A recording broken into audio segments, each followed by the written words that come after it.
देवाधिदेव 1008 मूल नायक श्री शंभवनाथ भगवान की जय। देवाधिदेव 1008 मुनीश्वरनाथ भगवान की जय। परमे पूज्य संत श्रोमणी आचार्य भगवान गुरुवर श्री विद्यासागर जी महाराज की जय। परम पूज्य नवाचार्य समय सागर जी महाराज की जय। परम पूज्य मुनिवर श्री अजित सागर जी महाराज की जय। पूज्य मनीषी निराग सागर जी महाराज की जय। नाइदी में 3 कम 9 करोड़ महामुनिराजों की जय का अवसर करेंगे सभी लोग।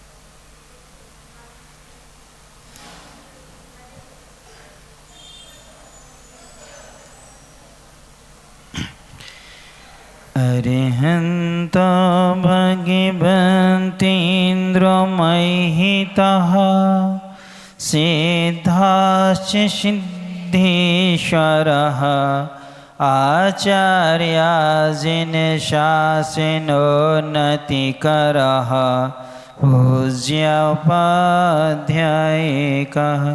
श्री सिद्धान्ति सुपाटिकामुनिवरा रत्नत्रयाराधिकाः पंचैते परमेष्ठिनः प्रतिदिनं कुर्वन्तु ते मङ्गलम्। श्रीमन्नमृसुरसुरेन्द्रिमुकुट प्रद्योतरत्नप्रभा भास्वदेपादिनखेन्देवः प्रवचनां बोधिन्दवः स्थायिनः ये सर्वे जिनसिद्धसूरिनोगितास्ते पाठकः साधिवः स्तुत्या योगिजनैश्च पञ्चगुरवः कुर्वन्तु मे मङ्गलम्। यहाँ अपन लोग मंगलाष्टक में संपूर्ण स्तुतियों का सार और संपूर्ण जिन्हीं बिंबों का स्मरण करते हुए मंगल की कामना की है।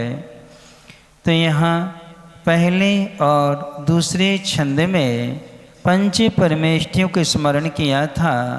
तीसरे छंद में धर्म जिन आगम जिन चैत और जिन आलय को क्या किया है स्मरण किया था। चौथे नंबर का जो काव्य है, इस काव्य में 63 सलाका महापुरुषों से मंगल की क्या की है, कामना की है। 24 तीर्थंकर, 12 चक्रवर्ती, 9 बलभद्र, 9 नारायण और 9 प्रति नारायण। इस प्रकार से इनसे भी मंगल की कामना की है, क्योंकि इनमें से 24 तीर्थंकर, कुछ चक्रवर्ती, कुछ बलभद्र कहाँ गए हैं, मोक्ष गए हैं। बाकी नारायण और प्रति नारायण इन नियम से अगले भवों में मुनि बन के कहाँ जाएंगे, मोक्ष जाएंगे। इसलिए उनसे मंगल की कामना है, क्योंकि जब हम प्रथमान्य के अनुसार 63 सलाका महापुरुषों के जीवन चरित्र पर श्रद्धान करते हैं तो उससे हमें सम्यक ज्ञान की प्राप्ति होती है, रत्नात्रय का लाभ होता है और समाधि की साधना मिलती है। फिर इसके बाद में आज्ञा विचय नाम का धर्म ध्यान होता है। अपाय विचय और विपाक विचय नाम का भी क्या होता है, धर्म ध्यान होता। किसको पढ़ने से? 63 सलाका महापुरुषों का जीवन चरित्र पढ़ने से। इतनी सारी विशेषताएं होती हैं, इसलिए सभी मांगलिक कार्यों में यदि कोई स्तुति की जाती है तो कौन किया जाता है? मंगल अष्टक को पढ़ा जाता है। क्योंकि आपको बताया था प्रत्येक स्तुति में एक एक तीर्थंकर का ही वर्णन होता है या पांचों परमेष्ठी का, लेकिन इसमें संपूर्ण महापुरुषों का क्या किया गया है? वर्णन किया गया है। कल अपन ने पढ़ा था रिद्धियाँ जो होती हैं जिनसे हमारी आत्मा की क्या होती है? रक्षा होती है, अथवा जो हमारी तप के बल से आत्म परिणामों की विशुद्धि से दुख और दुख के कारणों से बचाती हैं, वो कौन कहलाती हैं? रिद्धियाँ कहलाती हैं। ये रिद्धियाँ 64 होती हैं। कितनी होती हैं? 64 होती हैं। इन रिद्धियों की प्राप्ति का मूल कारण क्या है?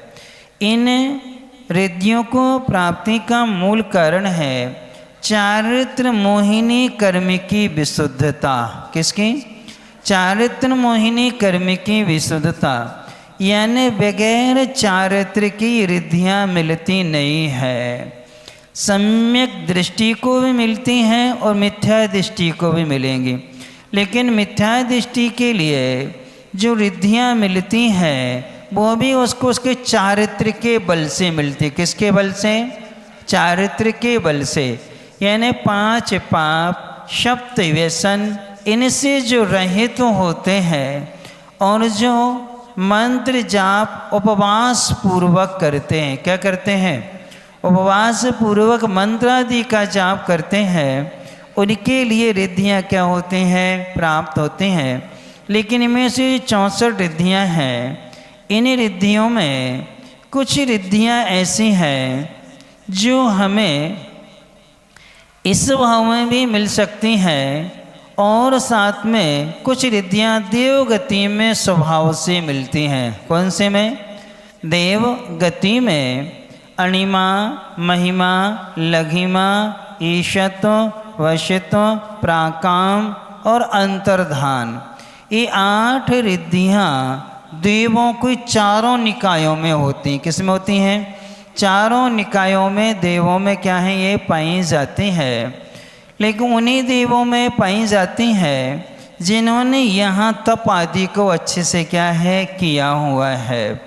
अब इसके बाद में यहाँ ये रिद्धियाँ मुनिराज को भी मिलती हैं, जिसे विक्रिया रिद्धि 11 प्रकार की है। ये 11 प्रकार की विक्रिया रिद्धियाँ मुनिराजों को मिलती हैं, तो किसके बल से मिलती हैं? किसके बल से मिलती हैं? तप के बल से। कौन सा तप करने से? बहिरंग की अंतरंग दोनों तपों को करने से। किनसे? अंतरंग तपों को विशुद्धि में लाने के लिए बहिरंग तपों को क्या है? तपते हैं।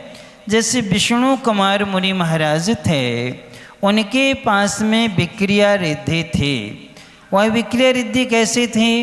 वे चाहे तो अपना शरीर परमाणु के बराबर छोटा बना सकते हैं और चाहे तो अपने 3 लोक के बराबर भी क्या कर सकते हैं? शरीर को बना सकते हैं।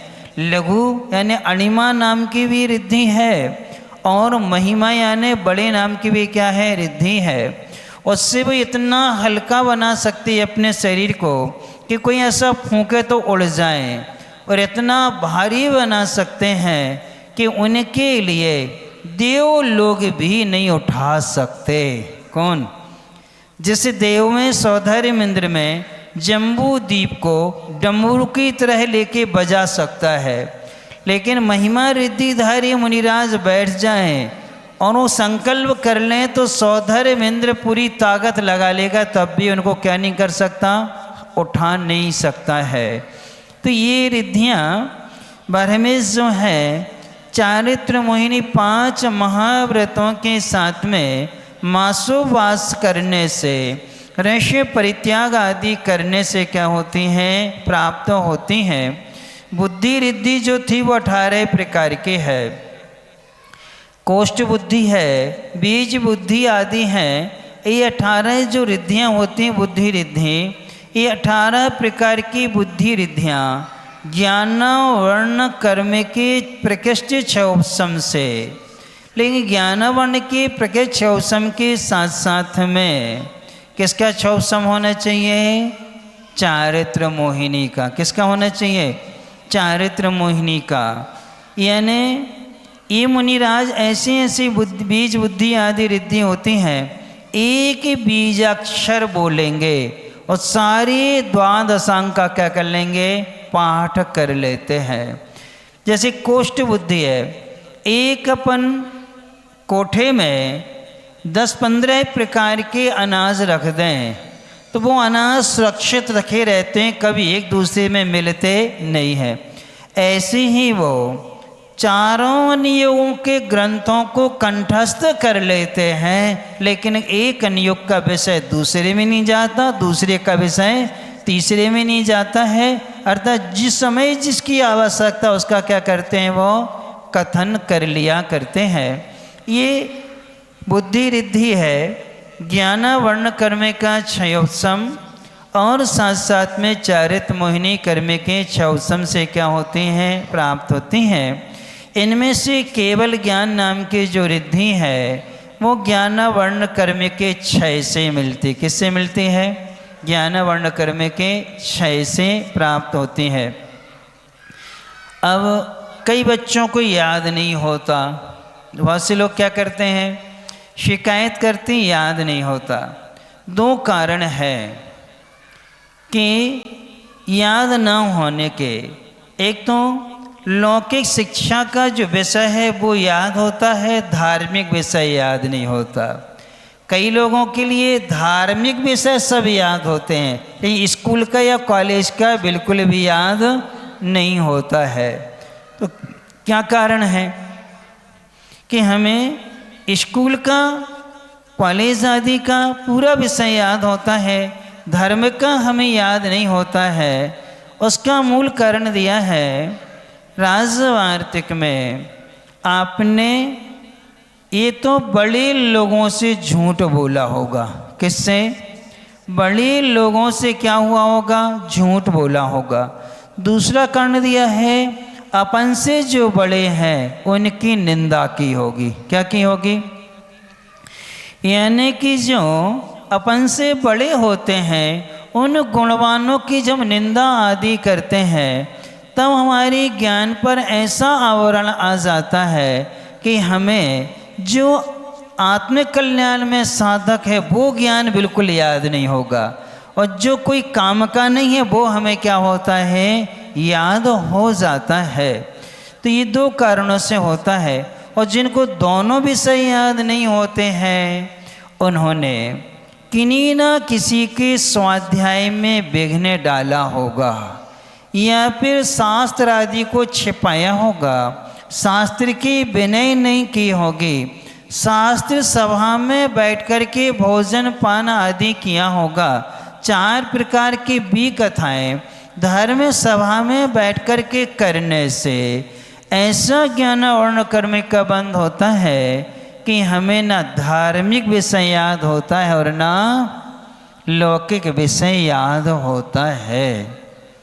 शिवभूति नाम के महाराज के विषय में आपने सुना होगा कि वह मुनि महाराज थे। कौन थे? 12 साल में मुनि महाराज जी को नमोकार मंत्र याद नहीं हुआ। वैराग्य तो था उनको, मुनि थे, अर्धा भावलिंगी थे, सब कुछ था, लेकिन क्या याद नहीं होता था? नमोकार मंत्र याद नहीं होता था। उनके गुरु ने उनके लिए 8 अक्षर का मंत्र बता दिया। कितने अक्षर का? माँ तुस और माँ रुस, इतना सा मंत्र दे दिया कि राग मत करो और द्वेष मत करो। इतना मंत्र दिया, वो भी भूल गए। तो ऐसा क्या कारण था कि शिवभूति मुनि महाराज तो बने लेकिन उनको नमोकार मंत्र भी याद नहीं हो रहा है, वैराग्य बहुत पक्का है, सब कुछ है, लोग कहते हैं हमारे प्रतिक्रमण कैसे करते होंगे, वह तो बहुत बड़ा होता है, जब नवकार मंत्र याद नहीं है तो। ऐसे मुनि महाराज जिनको अष्टे प्रवचन मातृका मात्र का ज्ञान होता है, 5 समिति 3 गुप्तियाँ जिनकी आत्मा में समाहित होती हैं, उनको प्रतिक्रमण स्तवन इन सब की शब्दों से करने की कोई आवश्यकता नहीं होती है। मन में स्मृति में लाके नमस्कार कर लेने से उनका स्तवन हो जाता है और सबसे क्षमा, सबको क्षमा इतना करने मात्र से क्या हो जाता, उनका प्रतिक्रमण हो जाया करता है। तो उन्होंने पूर्व में शिवभूति महाराज जब भारद्वाज की पर्याय में थे, भारद्वाज ब्राह्मण थे, उस पर्याय में थे, उस समय उन्होंने अपने नगर में एक विद्वान आए थे, उन विद्वान को रुकने नहीं दिया था, उन विद्वान का उपदेश नहीं होने दिया था। किन्होंने? भारद्वाज की पर्याय में थे। एक विद्वान को नगर में रुकने नहीं दिया, उसका उपदेश नहीं होने दिया। इस भाव से यदि ये विद्वान यहाँ उपदेश करेगा, यदि ये विद्वान यहाँ प्रवचन करेगा, तो हमारे लिए कोई भी पूछेगा नहीं। अर्थात हम जैसा कर रहे हैं वो सब क्या है, दूसरों की दृष्टि में आ जाएगा कि ये गलत है। इसलिए इन विद्वानों को हमें क्या नहीं करना। इतना करके प्रयास करके उस विद्वान को नगर से निकलवा दिया, लेकिन राजा जो था उस विद्वान से प्रभावित हो गया था। कौन? क्यों? वहाँ के नगर का जो राजा था भेष बदल के नगर की परिक्रमा करता था, और जो भी कोई अतिथि मिलता था तो अपने महल में लाके उनकी व्यवस्था करते थे। तो ये विद्वान नगर में आ रहा था तो मिल गया। उस समय उनसे उनकी चर्चा हुई, और चर्चा में वो समझ गए कि इससे बड़ा विद्वान इस संसार में और कोई नहीं है। लेकिन भारद्वाज ने क्या किया, ये राजपुरोहित के पद पे थे, राजा के यहाँ पर थे विद्वान, इसलिए उसने अपने प्रभाव से उनको नगर में रुकने नहीं दिया। उसके 18 भाव निकल गए असंगी पर्याय में। कितने भाव निकले? 18 भाव। 1 इंद्री बना, 2 इंद्री बना, 3 इंद्री बना, 4 इंद्री बना, पंचेंद्री असंगी कई बार बना। और जब ऐसे करते करते कर्म को काटता रहा, काटते काटते जब अंतिम अवस्था आई, संगी पंचेंद्रिय त्रियंच बना, और त्रियंच बन करके वन में बैठे हुए एक मुनि महाराज से नमोकार मंत्र का पाठ सुना, और ये चला गया। और रोज नियम से महाराज सुबह उठते थे और वो 4 बजे से अपनी स्तुति पाठ करना क्या कर देते थे, प्रारंभ कर देते थे। जैसे इसको आवाज़ आती थी और जी आकर कोई बाजू में बैठ करके क्या करता था, सुनता था। कौन? ये त्रियंच था सियाल की पर्याय में। किसी पर्याय में? सियाल जैसे लोमड़ी कहते हैं, उसके पर्याय में था। तो ये उनके भगवान की मुनि महाराज के मुख से क्या सुनता था, स्तुति सुनता था और चला जाता था। ऐसे करते हुए महाराज से उसने नियम ले लिया, अब मैं किसी भी जीव को कभी मारूंगा नहीं। हिंसा का क्या कर दिया उसने, त्याग कर दिया। और जो वन में फल आदि वृक्ष से पक्के नीचे गिर जाएंगे, हम उन्हीं फलों को क्या करेंगे, ग्रहण करेंगे।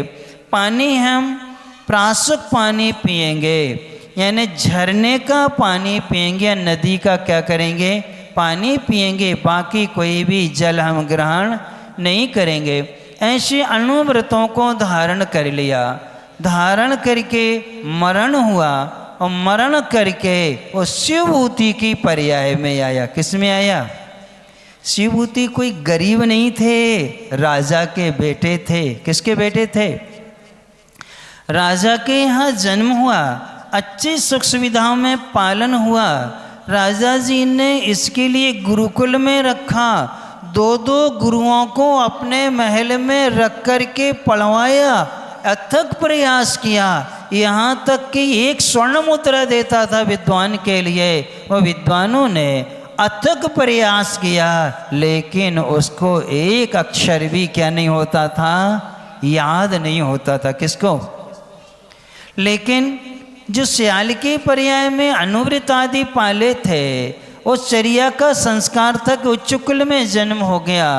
एक मुनि महाराज आते हैं, राजा जी के महल में आहार होते हैं। आहार करने के बाद में जब महाराज जाने लगते हैं तो वो कहता है, राजन महाराज ये पुत्र हमारा तो निर्बुद्धि है। कैसा है?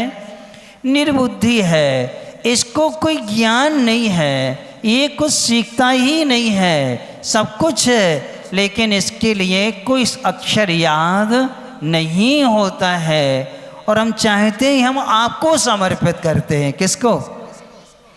मुनि महाराज ने एक नज़र उठा के देखे, अष्टांग निमित्त ज्ञान के ज्ञाता थे, और जैसे ही उन्होंने उसके माथे को देखा और कहने लगे ये तो निकट भव्य है, मुझसे पहले इसी भाव में मोक्ष चला जाएगा। कौन? उनने राजा जी से ले लिया कि जल्दी लाओ। किसको? इसको हमें दे दो आप। तो उसको लेकर के क्या है, महाराज चले गए। कुछ दिन बाद उसको दीक्षा दी। दीक्षा देने के बाद में चर्या का निर्दोष पालन का एक भी अत्याचार नहीं लगता था। किनकी चर्या में? शिवभूति की। और जब उनकी चर्या में कोई दोष नहीं लगता था, तब उनको जब याद नहीं, 12 साल तक मुनिराज प्रयास करते रहे। फिर उनको एक परिहार नाम का प्रायश्चित होता है, तो उन्होंने ये मारुस नाम का मंत्र देकर के उनको विहार करा दिया। संग से क्या करा देते हैं? विहार करा देते हैं। अब इसी का जाप करते रहना। वो भी भूल गए। कौन? वो महाराज वो भी मंत्र भूल गए। नदी से निकल रहे थे, एक माँ दाल को धो रही थी, उड़द की दाल उसको धो रही थी। तो ने कहा ये कैसी महिला है बताओ, नदी में क्या कर रही है? अनाज को क्या कर रही है? जो सार होता है उसको अलग कर रही है, छिलके को क्या कर रही है? अलग फेंक रही है, और दाल को रखती जा रही है। तब महाराज ने उससे पूछा, माँ किम करोती, यानी कि आप क्या कर रही, सारे इसका आप ये क्या कर रही हैं? तब उन्होंने माँ ने उत्तर दिया, तुस मांस भिन्नम। तुस यानी छिलका, मांस यानी उड़द की दाल। मैं उड़द की दाल से छिलके को क्या कर रही हूँ? अलग कर रही हूँ। तो ने कहा तुस मांस भिन्नम, तुमने बुद्धि पर जोर डाला। गुरु यही तो कह रहे थे, माँ तुस माँ रुस। अच्छा, इसी प्रकार से तो आत्मा अलग है और शरीर अलग है। आत्मा क्या है? अलग है, और शरीर क्या है? अलग है। बस वहीं खड़े हो गए नदी किनारे, आत्मा अलग और शरीर अलग। ध्यान करने लगे। ध्यान किया है, 48 मिनट में केवल ज्ञान हो गया। क्या हो गया उनको? केवल ज्ञान हुआ। जिन महाराज ने प्रायश्चित दे करके उनको संग से विहार कराया था, वही महाराज उनकी सभा में आए और उनको आकर के नमोस्तु करके नाना तरह की क्या करें? स्तुतियाँ करें। तब उन्होंने उन्हीं आचार्य महाराज ने पूछा, उन्हीं से पूछा कि एक बालक था, उसको राजमहल में भी याद नहीं हुआ और राजा ने मुझे दे दिया, मैंने भी प्रयास किया, कारण क्या था? उन्होंने केवल ज्ञान में झलक गया कि पूर्व में क्या किया था, क्या नहीं किया था। एक विद्वान को मेरी पोल ना खुल जाए इसलिए उसको प्रवचन होने नहीं दिया था। वो कर्म जब उन्होंने पूरे 18 भाव सुने कि असंगी पर्याय में गए और फिर तुमने संगी पंचमी त्रियंची की पर्याय में मुनि महाराज के मुख से स्तुति सुनी है और सुन करके तुमने अनुव्रतों का पालन किया, इसलिए उच्च कुल में क्या हुआ, जन्म हुआ। उससे वैराग्य संस्कार तुम्हारे दृढ़ रहे, तो मोह में क्या है, फंसे नहीं। बाल्य ब्रह्मचारी थे कौन? अब ऐसे मूर्ख व्यक्ति को कौन देगा अपनी कन्या? भले राजा के बेटे हैं, लेकिन सबने शादी से क्या कर दिया था, मना कर दिया था, क्यों? उनको कुछ याद ही नहीं होता था। तो इस प्रकार से इन रिद्धियों को प्राप्त करने के लिए कभी भी हमें किसी के स्वाध्याय में बाधा नहीं डालना चाहिए, किसी को स्वाध्याय से रोकना नहीं चाहिए। कई बार जैसे कोई क्लास में बैठा है और अब वो सुन रहा है और उसकी फ्रेंड आई, उसको कोई काम है तो उठा लेगी, बुला करके फ़ोन लगा देगी वहीं से, चल उठ के आ जाओ, अपन को चलना है वहाँ। तो क्या क्या किया उसने, क्या किया? यानी उसके धार्मिक ज्ञान में उसने क्या डाली, बाधा। कई बार स्कूल आदि में, कॉलेज आदि में वो पढ़ना चाहता है, लेकिन दूसरा मित्र क्या करता है, घूमने के लिए कहता है, खेल आदि के लिए, क्रीड़ा आदि के लिए जाने को कहता है, और वो इस कार्य से उठाकर उसको क्या अन्य जगह ले जाता है। कौन से कर्म का बंध होगा, किसका बंध होगा? ज्ञान वर्ण कर्म में। तब कितना भी कर लो तुम, ये शिवभूति महीनों महीने को वास करते थे, 15-15 दिन को वास करते थे, लेकिन क्या नहीं होता था? देखो वैराग्य इतना दृढ़, लेकिन बुद्धि रिद्धि नहीं मिली, और ऐसी रिद्धि मिली छायक केवल ज्ञान मिला। क्या मिला उनको? छायक केवल ज्ञान की क्या हुई, प्राप्ति हुई है। तो चारित्र के बल से ये केवल ज्ञान की क्या होती है, प्राप्ति होती है। विक्रिया रिद्धि जो मिलती है, यानी शरीर को छोटा बड़ा आदि ये सब बनाने का, इसका मूल कारण क्या है? इसका मूल कारण दिया है, जो मुनि महाराज पूर्व भाव में अपने मुनिचर्या का पालन करते हुए जो कृत्य कर्म बतलाया गया है, चारों संधि कालों में नियम से स्वाध्याय करते हैं। किसमें? प्रातः, मध्याह्न, अपराह्न और अर्धरात्रि में। और इनका स्वाध्याय जो होता है भक्ति पाठ पूर्वक होता है। कैसा होता है? भक्ति पाठ पूर्वक होता है, श्रुत भक्ति आचार्य भक्ति पूर्वक। जो मुनि महाराज निर्दोष चर्या पालन करते हैं, स्वाध्याय करते हैं और स्वाध्याय से किसी का अहित नहीं करते हैं, उन महाराज को अगले भाव में मुनि बनने पर विक्रिया रिद्धि मिलती। कौन सी रिद्धि मिलती है? विक्रिया रिद्धि मिलती है, जो किनके पास में थी? विष्णु कुमार नाम के महाराज ने। उनको ये रिद्धि कैसे मिली? पूर्व में वो मुनि थे, उस समय उन्होंने संधि कालों में स्वाध्याय किया और अपने स्वाध्याय से किसी का अहित नहीं होने दिया। आगम का जैसा कथन है वैसा ही सबके सामने क्या है, उन्होंने रखा हुआ है। तो निर्दोष स्वाध्याय करने से और कराने से एक विक्रिया नाम की क्या मिलती है? रिद्धि मिला करती है।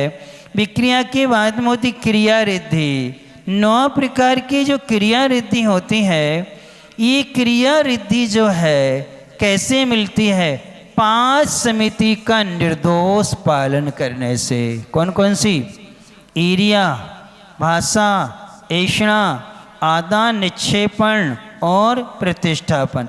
ये 5 समितियां हैं। 4 हाथ जमीन देख करके चलना ईर्ष्या, हित मित प्रिय वचन बोलना, कभी हंसी मजाक नहीं करना, कभी अपने हाथों से ऐसे सारे नहीं करना जो लोगों के लिए अच्छे प्रतीत ना हो। अतः जो लौकिक जन होते हैं उन्हें जैसे सारी यदि साधु करते हैं तो उनकी समिति में क्या लगता है? दोष लगता है, क्योंकि भाषा समिति शब्दों से शब्द बोले जाए ये जरूरी नहीं है, हाथों के इशारे से भी शब्द क्या हैं बोले जाते हैं, आँखों के इशारे से भी शब्द क्या हैं बोले जाते हैं। जैसे कहीं जाना है, अब बोल नहीं पा रहे हैं, कुछ नहीं है, तो धीरे से क्या कर दिया, बस ऐसे ही कर दिया, बस चलो हो गया काम। अब इतना करने से हमारी उस भाषा समिति में दोष लग गया, उससे हमें अगले भव में क्रिया नाम की रिद्धि नहीं मिलेगी। फिर इसके बाद में ऐसा 46 दोषों से रहित आहार को करना। क्या करना? 46 दोषों से रहित आहार को क्या है करना। यानी कि हम लोगों की चर्या में यहाँ वहाँ देखना भी दोष माना जाता है। क्या करते समय? आहार करते समय, यानी अंजलि पर ही दृष्टि होना चाहिए। और ज़्यादा से ज़्यादा है तो हम लोगों के लिए कहा है गोचरी, गाय के समान। गाय जो होती है घास पर दृष्टि रखती, डालने वाले पर दृष्टि नहीं रखती है। और भौरा जो होता है भ्रामरी वृत्ति, भौरे के लिए कहा है कि भौरा फूल का रस ले लेता है लेकिन फूल को हानि नहीं पहुंचाता है। इस प्रकार से अक्षमरक्षण नाम की भी वृत्ति होती है। जैसे बैलगाड़ी चलती है, उसके चक्के से आवाज़ आती है तो उसमें ग्रीस लगा देते। क्या लगा देते हैं? चिकनाई लगा दे ताकि इसमें क्या हो, आवाज़ ना आए। ऐसे ही शरीर में क्या है वो भोजन, ग्रीस के समान भोजन दे देते हैं ताकि ये शरीर हमारी साधना में बाधक ना बने। उतना ही क्या दे दिया? आहार दे दिया। लेकिन जब हम आहार कर रहे हैं, यहाँ वहाँ के लोगों से हम इशारे में ही लगे, हमारे हाथ में क्या आ रहा है, हम क्या खा रहे हैं उसका कोई पता नहीं है। बाहर कौन खड़ा है, कौन आज सोला पहना नहीं है, कौन नहीं है, उसको इशारा करना, उसको इशारा करना, ये सब जो अपन करते रहते हैं ये चर्या में क्या लगते हैं? दोष लगा करते हैं। इसलिए ये सब चीज़ें आप लोगों को अच्छी लगती हैं। किन को? तुम लोगों को क्या लगती हैं? अच्छी लगती ये चीज़ें, जबकि ये चर्या में क्या मानी जाती हैं? दोष माने जाते हैं। तो ये ऐसे इन दोषों से रहित, उद्गम, उत्पादन, धूम आदि दोषों से रहित जो आहार को ग्रहण करते हैं उनको क्रिया नाम के क्या हैं? रिद्धियाँ मिलती हैं। फिर क्रिया रिद्धि के बाद में आती है बल रिद्धि। कौन सी? बल रिद्धि। मन बल, वचन बल और काय बल, ये रिद्धि मिलती है व्रतियों की वैया वृत्ति करने से। क्या करने से? 3 तरह की वैया वृत्ति होती है। एक मानसिक वैया वृत्ति, एक वाचनिक वैया वृत्ति, एक कायिक वैया वृत्ति। मानसिक वैया वृत्ति ये कहलाती है कि मेरे निमित्त से हमारे गुरु को कोई विकल्प ना हो। क्या हो? हम इतने अच्छे से व्यवस्थित रहें कि गुरु को हमें टोकना ही ना पड़े। गुरु हमारे निमित्त से कहें अरे देखो इतना हमने विश्वास किया लेकिन उन्होंने हमारे साथ में ऐसा किया, बुला के समझाना पड़े, कहना पड़े कि ये तुम्हारी गलती है, तुम ये नहीं करना चाहिए। तो हम उनकी साधना में साधक बन रहे कि बाधक बन रहे? क्या बन रहे बोलो? ये मानसिक वैया वृत्ति है कि मेरे निमित्त से महाराज को कोई विकल्प ना हो, उनके मन में कोई भाव ना आए, ऐसा सावधानी रखना। वचन ऐसे होते हैं वाचनिक वैया वृत्ति, इतने अच्छे और इतने कम वचन बोलना, बस महाराज आए, नमोस्तु किया, स्वास्थ्य का पूछा और समय है तो महाराज मैं अपने जीवन को व्यवस्थित करना चाहता हूँ, मैं घर गृहस्थी में तो रहता हूँ, इतने जल्दी तो नहीं छूटेगा, लेकिन हम घर में रह करके अपने व्रतों का कैसे पालन करें, हम कैसे अपनी चर्या बनाएं जिससे हमें कम से कम पाप का बंध हो, इतना निवेदन करना। ये वाचनिक वैया वृत्ति है। कौन सी वैया वृत्ति है? नहीं तो गए महाराज चुटकुला सुनाओ, महाराज कोई कविता सुना दो, महाराज कोई मुक्तक सुना दो, महाराज कोई भजन सुना दो। उन्हीं में आपका क्या लगता है? यहाँ वहाँ की बातें करेंगे तो वो अच्छे हैं, और जहाँ स्वाध्याय की बात आई तो क्या हो जाते हैं? ये वाचनिक वैयावृत्ति नहीं है। वाचनिक वैयावृत्ति ये है कि आप गए हैं और महाराज हैं तो उतना निवेदन करना कि हम अपना जीवन कैसे व्यवस्थित करें, कम से कम पाप का बंध हो, हमें ऐसा आप क्या बता दें, उपाय बताएं। ये उनकी वाचनिक वैयावृत्ति है। फिर उनके शरीर की वैयावृत्ति, उनको कोई तकलीफ है, बैठे बैठे थक भी जाते हैं, चलने में थकते हैं, सिर दर्द है, आहार आदि हुआ है, उपवास आदि है, अंतराय है। यदि उनको कोई तकलीफ है, उस तकलीफ को क्या करना, दूर करना। निवेदन है गुरुवर कि मैं थोड़ा सा पुण्य कमाना चाहता हूँ, आपको तो आवश्यकता नहीं है लेकिन मुझे तो आवश्यकता है, ताकि मुझे निरोग और स्वस्थ शरीर मिले। इसलिए मैं क्या करना चाहता हूँ, सेवा करना चाहता हूँ, और निवेदन करके अनुकूल क्या करना, व्यवस्था बना देना।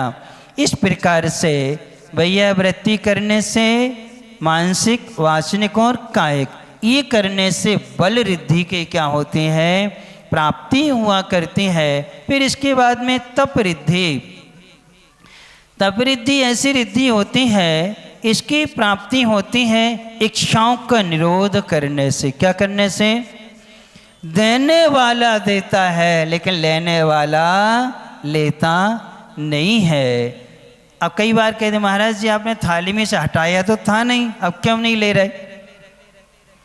अब जितना लेना था सो ले लिया, अब क्या तुम्हारे लिए?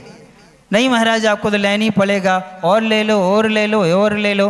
लेकिन महाराज क्या करते हैं, ज़्यादा कर दे तो क्या कर लेते हैं वो, और ज़्यादा जिद करी तो महाराज बैठ जाते हैं, अंतराय कर देते हैं।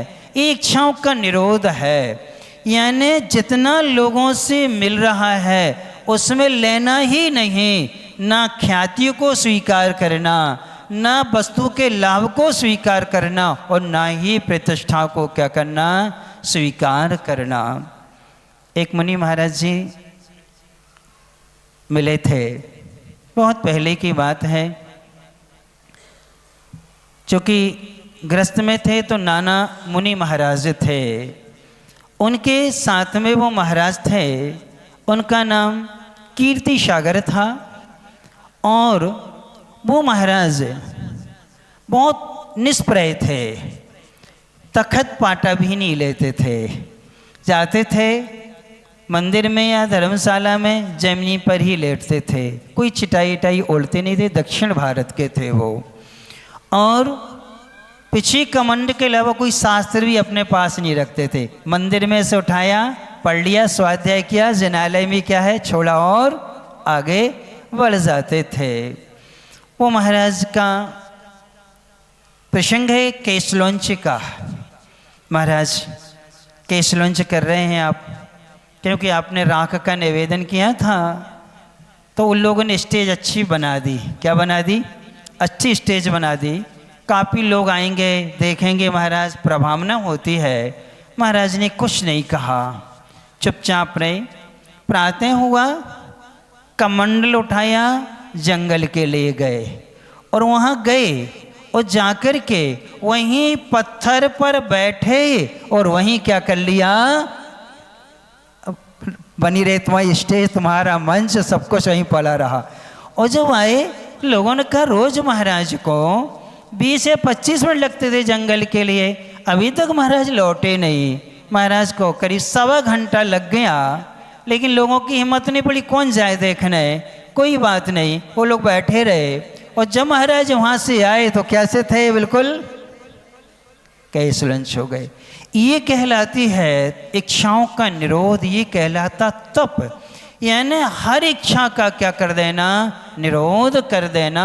चाहे वो ख्याति संबंधी हो, चाहे लाभ संबंधी हो, और चाहे प्रतिष्ठा संबंधी हो, इन सबको क्या कर देना, दूर हो जाना। इन सब से परे जब होते हैं तब हमें 7 प्रकार की तप रिद्धि मिलती है। कौन सी रिद्धि?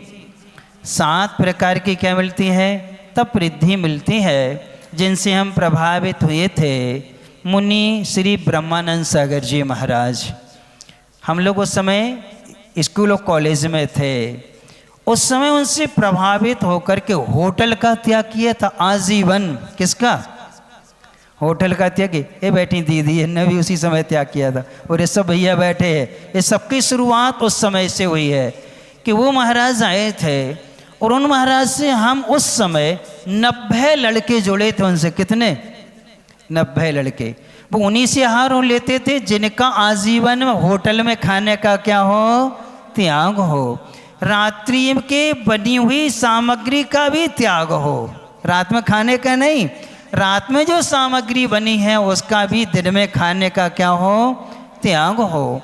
ऐसे महाराज थे, चौथे काल के महाराज माने जाते थे। और वो महाराज भी क्या थे? ख्याति लाभ पूजा से क्या थे? परे रहते थे, उनको किसी से कोई मतलब नहीं है।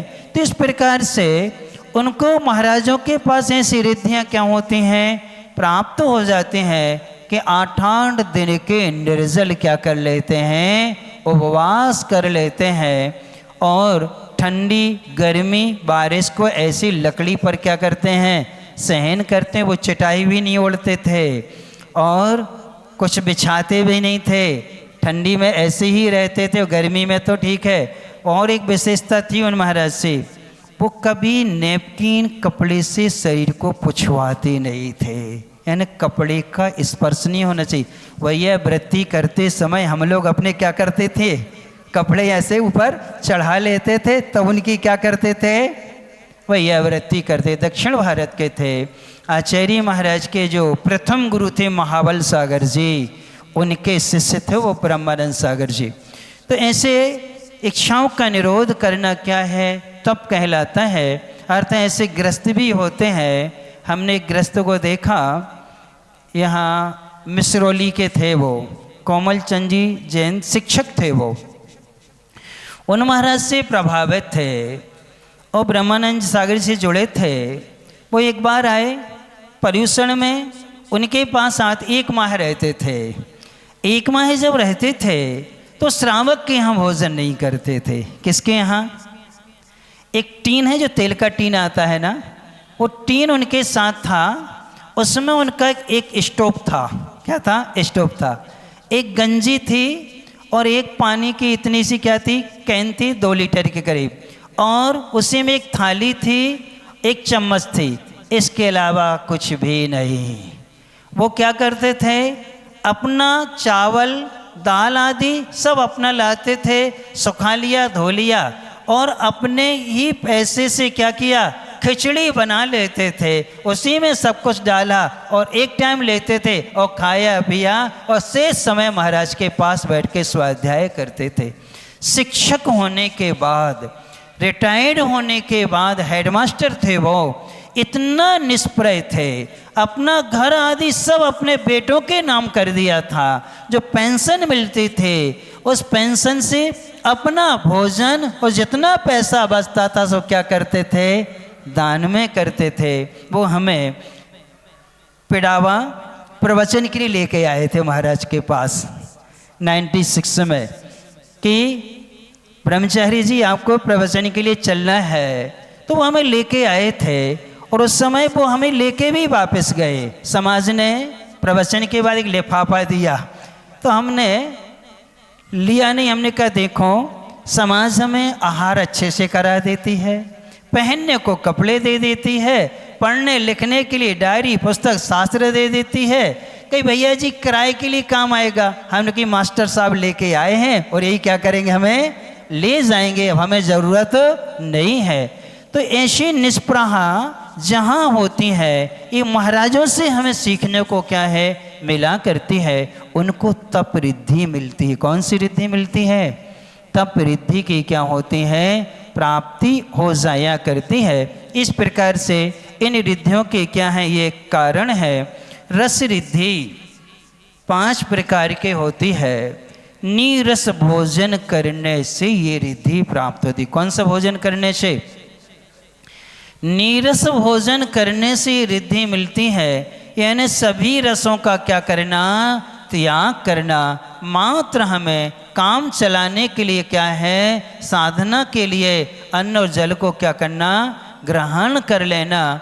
ऐसा त्याग करके जो चर्या करता, कौन सी रिद्धि मिल जाती है, रस रिद्धि। उनके हाथ में तो रूखा सूखा भोजन रखोगे वो घी जैसा हो जाएगा, मधुर रस जैसा हो जाएगा। हाथ में आते ही साथ में क्या हो जाता है, विष भी अमृत बन जाता है उनके हाथ में आते ही साथ में। ऐसी रिद्धियाँ मिलती हैं। औषध रिद्धि कैसे मिलती है?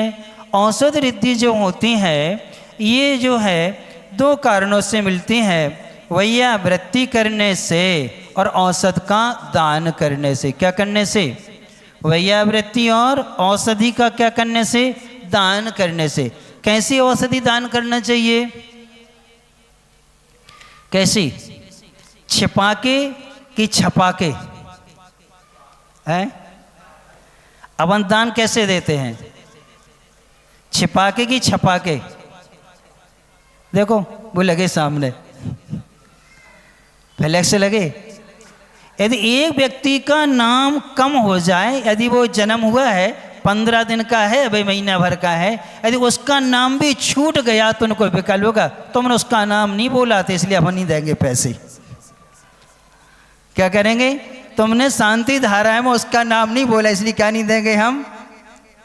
अब सोचो आप लोग, ये औषध रिद्धि उनको मिलती है, दाएं हाथ से दान करते हैं, बाएं हाथ को मालूम नहीं चलता है कि हमने कौन सी चीज़ कैसे दान में दी है। ऐसा दान की शिक्षा लेना है श्री कृष्ण जी से लेना कि श्री कृष्ण जी ने औषध दान करके तीर्थंकर प्रकृति का वंदन किया था। दूर से देखा, वैद्य जी ने उपचार बता दिया, औषधि तैयार की, हर चौके में लड्डुओं में क्या है वो औषधि बना करके क्या है रख दी, किसी को पता नहीं। और महाराज ने आहार में ली, उनका रोग क्या हो गया, दूर हो गया, किसी को पता नहीं चला। और वैद्य जी ने जिनने दवाई बताई तो उनको विकल्प हो गया। उनको क्या हो गया, हमारी दवाई से ठीक हुआ, और महाराज ने हमारे लिए कछु नहीं किया है। इतना विकल्प होने से वो वैद्य मर के बंदर बना। क्या बना? क्या बना?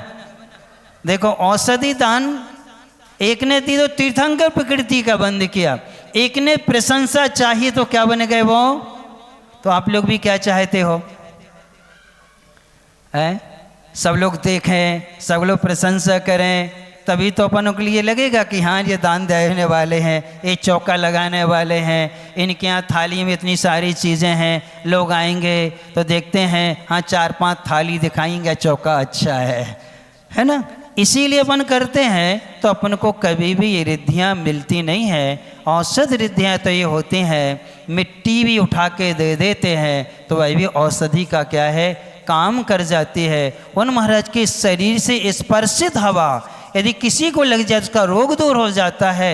उनके नाक का मल, मुख का मल, लघु शंका, दीर्घ शंका आदि ये सब क्या करते हैं, औषधि का क्या काम करते हैं, जल औषधि, मल औषधि, बिट औषधि। ये क्या औषधि रिद्धि के जो भेद अपन पढ़ते हैं 64 रिद्धि में, नित्य प्रकम पाद में, इस स्तोत्र में, तो ये रिद्धियाँ किसके बल से मिलती हैं, ये औषध दान करने से, यानी छिपा के दिया जाता है, किसी को मालूम भी नहीं चलना चाहिए। ऐसे दान से रिद्धियाँ क्या हैं, प्राप्त होती हैं। शेष आगे आपको बताएंगे। अपन चलते हैं अपनी कहानी की ओर। कहाँ छोड़ी थी कि वो श्रावक क्या बन गया था, कौन, शिव कुमार क्या बन गया था, उसने अपने नमोकार मंत्र के प्रभाव से जो मंदिर बनवाए थे, 11 मंदिर बनवाए। कितने मंदिर बनवाए, 11 मंदिर बनवाए। मुनि बन के संलिखना पूर्वक मरण किया, और संलिखना पूर्वक मरण करके वो मुनि महाराज दूसरे स्वर्ग के देव बनते हैं। क्या बनते हैं, दूसरे स्वर्ग के क्या बनते हैं, देव बनते हैं। ऐसी उन्होंने शिक्षा दी कि नमोकार मंत्र का कितना प्रभाव हुआ करता है। यहाँ अमर जो धनवा है सेठ का पुत्र है, किसका है, सेठ धनवाई का पुत्र है, अपने पिता के लिए स्कूल के यानी कि पाठशाला के जो संस्कार थे, गुरुकुल के संस्कार थे, उससे उसने सबका मन जीता। अब स्वाध्याय की बारी आती है, स्वाध्याय कराते हैं। स्वाध्याय में उन्होंने कहा चारों अनुयोगों का स्वाध्याय करने से विशुद्धि तो बढ़ती है, सबसे ज़्यादा विशुद्धि बढ़ती है प्रथमान योग के ग्रंथों का क्या करने से, स्वाध्याय करने से। इसलिए 63 लाख महापुरुषों का नाम कंठस्थ याद करते हुए उनके जीवन वृत्त को बार बार क्या करना चाहिए, दोहराना चाहिए। ऐसा अमर कुमार सबको समझाता है और कहता है एक किसान था और अपने परिवार का भरण पोषण करता था। भरण पोषण करते हुए उससे एक दिन ये गलती हो गई, पढ़ा लिखा बिल्कुल नहीं था, अंगूठा छाप था। क्या था वो? लकड़ी लेके आता था, घर में पटक देता था। उसकी पत्नी बहुत होशियार थी, बिल्कुल पढ़ी लिखी जैसी यहाँ की है ना, बहुत अच्छी थी वो और अच्छे से करती रहती थी। ये लाके पटक देता था, वो लकड़ियों को व्यवस्थित करके क्या करती थी, बेच देती थी। एक दिन क्या हुआ कि बारिश हो जाने से नदी में बाढ़ आ गई, तो उस पार जंगल नहीं जा पाया और वापिस आ गया। 2-3 दिन तक, 7 दिन तक ऐसा चला। 7 दिन तक कोई लकड़ी लेके नहीं आया। पत्नी ने डांटा, बहाना बना के आ जाते हो, नदी में पानी आता है, इस समय तो बारिश में लकड़ी नदी में बह के आती है, उन्हें इकट्ठा करके लाया करो, लेकिन तुम्हें लाना है। तो उसने गुस्से में अपने पति के लिए धक्का दे दिया घर से।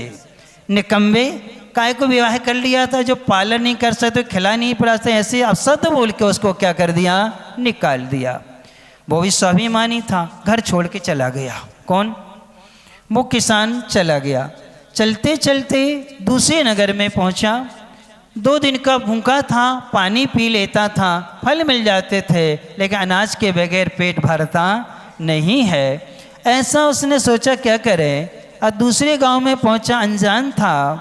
एक सेठ जी के यहाँ निवेदन किया कि सेठ जी मुझे काम पर रख लीजिए। सेठ जी ने कहा क्या काम करोगे?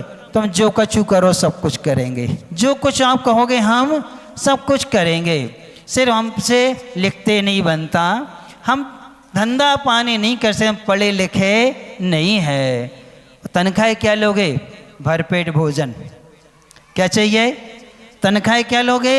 भरपेट भोजन दे देना, एक बार भोजन दे देना सेठ जी, बस और कुछ नहीं चाहिए, सोने को जगह और एक बार भोजन दे देना। सेठ जी ने रख लिया। अच्छा आदमी मिला और ने सेठानी से कहा देखो ये अपने यहाँ आया है, इसके लिए काम पे रख लिया। वो जंगल जाता था, लकड़ी लाता था, कई बार चंदन की लकड़ी ले आता, उसको पहचान नहीं थी, सागवान की लकड़ी लेके आता था। सेठ जी इसमें बहुत कुशल थे, चंदन की लकड़ी और सागवान की लकड़ी ये दोनों बचा लेते थे, शेष का उपयोग ऐसा करते थे। ऐसा करते करते वो संपन्न होते जा रहे थे। उसको भोजन में क्या मिलता था, पत्नी से कह दिया था एक मटकी है, उसमें दलिया डाल देना, पानी डाल देना, नमक की डलडी डाल देना और साथ में गुड़ की एक ढेली, यानी इतना गुड़ रख देना, बस, इसके अलावा कुछ नहीं। क्या मिलना?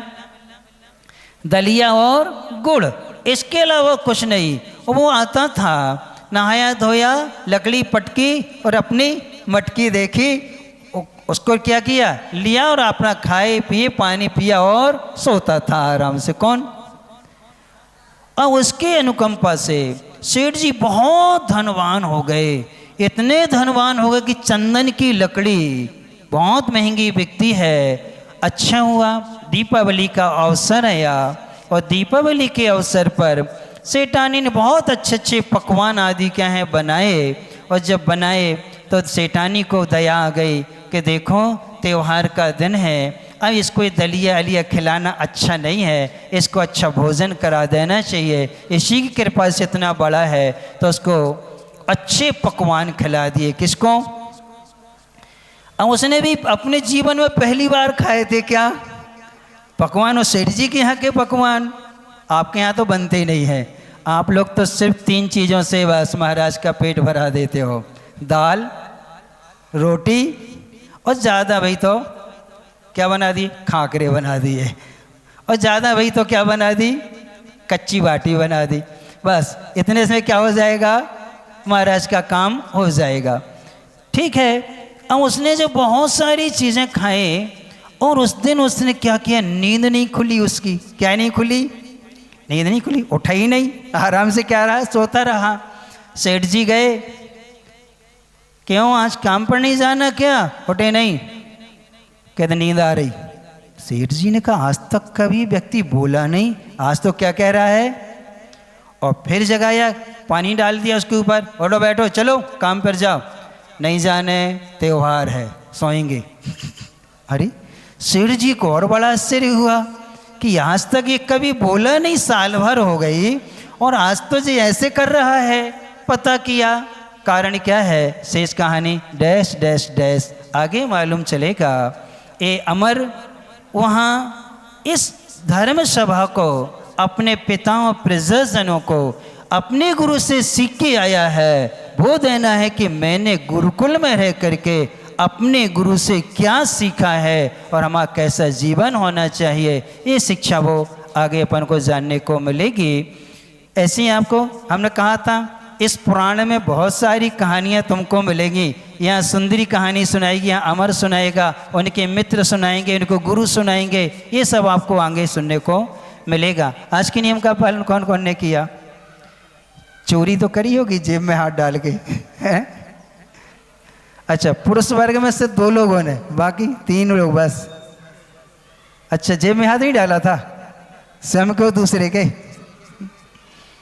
जिनने पालन किया है उन सब के लिए आशीर्वाद, जिनने नहीं किया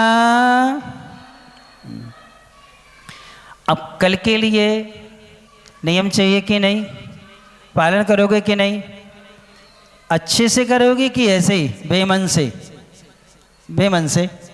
बहुत सरल नियम दे देते चलो, है ना, इतना सरल नियम है कि कल आपको रुपये और पैसे हाथ से नहीं छीना। क्या नहीं करना, रुपये और पैसे, सिक्का आदि जो होते हैं पैसे और रुपया हाथ से नहीं छीना। क्या नहीं करना, हाथ से छूना नहीं है। बस आप पालन करके देखो, हम लोग तो जीवन भर के लिए पालन करते हैं, तुम एक दिन के लिए सिर्फ क्या नहीं करना, रुपए और पैसे नहीं छीना, बगैर उसके आप कैसे काम चलाते हो कल आप देखना। क्या नहीं करना, हाँ अब दूसरे करें कोई मतलब, जितने लोग बैठे नियम ले लेके हम अपने हाथ से रुपए भी नहीं छीएंगे और पैसे नहीं छीएंगे, बाकी लोग जाने वो अपना काम करें। ठीक है, काउसर करो, प्रार्थना करो, तब आपको मालूम चलेगा कि मोक्ष मार्ग कितना कठिन है, कि कैसे मोक्ष मार्ग में चला जाता है। ओम काउसर कर लें, भगवान से प्रार्थना करें कि कल का नियम अच्छे से पालन हो, धन में हमारी स्पृहा कम हो।